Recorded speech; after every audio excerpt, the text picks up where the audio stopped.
Soruşma necəyəm, qaranlıq bir gecəyəm. Sabahım açılmaz, bu qəlb sənsiz olmaz.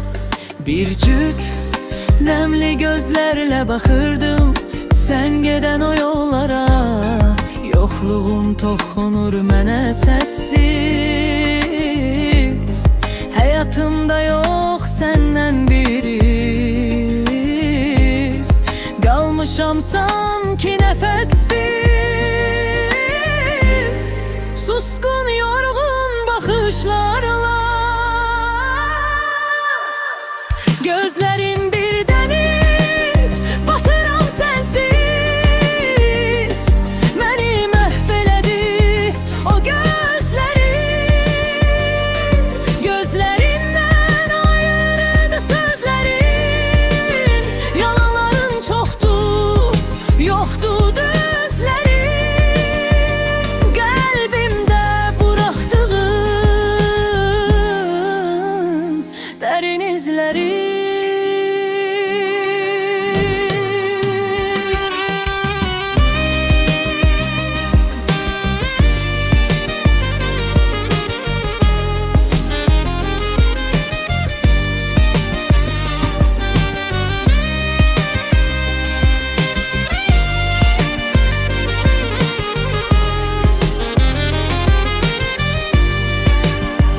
Sensiz qaranlıq içimdə, sözün qalıb gecə kimi.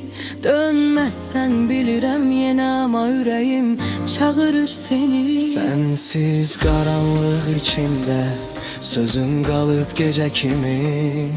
Dönməzsən bilirəm yenə, amma ürəyim çağırır seni. Gözlərin bir dəniz, batıram sənsiz. Məni məhv elədi o gözlərin. Gözlərindən ayrıdı sözlərin.